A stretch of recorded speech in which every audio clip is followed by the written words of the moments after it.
विचारायचंय की शिवजल मंदिराबाबत आपण काय सांगू शकता आणि यंदाची जी महाशिवरात्री आहे ती खरंच भक्तांसाठी खास असणार आहे का आणि काय नेमकं खासियत असणार आहे याबद्दल काय सांग. खूप छान प्रश्न विचारला मॅडम.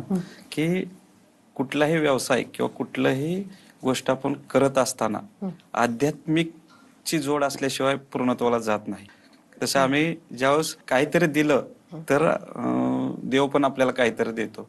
असं जी 2,61,000 जी स्कीम आम्ही लॉन्च केली त्याच वेळेस आम्हाला तिथून एक शिवपिंड आणि त्यातून येणारं जेल हे आम्हाला मिळालं. अच्छा. आणि त्या दिवसापासून जे आमची कंपनी किंवा आमच्या सगळ्या ग्रुपची विजनला जी सुरुवात झाली ती खूप आगळं वेगळं मंदिर आम्ही डेव्हलप केलेलं आहे.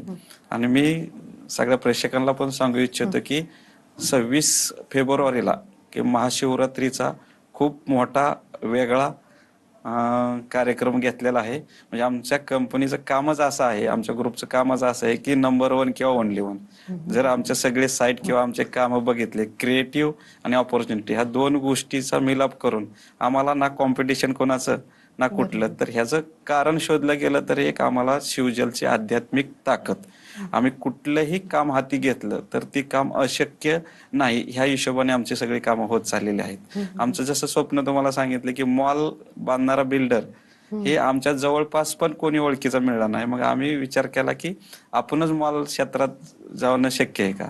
जेव्हा आम्ही शिवजल मानतो त्यामुळे शिवजलला आम्ही प्रार्थना केली, अभिषेक केला की आम्हाला मॉल बांधण्याचा बिल्डर होण्याचा एक संधी मिळते. तर आम्ही 1 वर्षात 4 मॉलचं काम चालू केले. असं 7 वर्ष आम्ही सेवा करतोय आणि आम्ही आमच्या पुरतीच मर्यादित ते मंदिर ठेवतं. तर ह्या महाशिवरात्रीपासून सगळ्यांसाठी ते मंदिर आम्ही खुलं करतोय. आणि मला अपेक्षा आहे की कमीत कमी 30 ते 40 हजार लोक व्हिजिट करतील. तर मी तुमच्या माध्यमातून, तुमच्या चॅनलच्या माध्यमातून सगळ्यांना प्रेक्षकांना आवाहन करतो की तुम्ही जरूर म्हणजे एक वेगळं काहीतरी तुम्हाला अनुभव मिळेल. खूप ऊर्जा आहे. जे जल येतंय ते पावसाळ्यामध्ये पण तेवढंच येतं आणि उन्हाळ्यामध्ये पण तेवढंच येतं. म्हणजे त्याचा स्रोत 400 लिटर 24 तासात आणि ते खूप आयुर्वेदिक आहे. सायन्स बेस मध्ये सगळ्या गोष्टी आम्ही त्याचा स्टडी केलेला आहे. आणि त्या ठिकाणी जे महायज्ञ करतोय हे पण AI बेस मध्ये आम्ही सगळ्या गोष्टी करतोय. आज आम्ही कालांतराने जे देश म्हणजे आपल्याला बदलायचंय तर AI टेक्नॉलॉजी खूप मोठी आम्ही आता त्या क्षेत्रात उतरलोय. सगळा बिझनेस आम्ही AI मध्ये घेतलाय आणि महाशिवरात्री सुद्धा AI थीमनं, सायन्स, AI आणि आध्यात्मिक या तिन्हीच्या थीमनं आम्ही करतोय.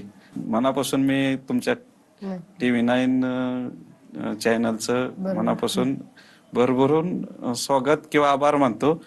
तुम्ही मला संधी दिली आणि आमच्या कंपनीबद्दल लोकांपर्यंत पोहोचवलं.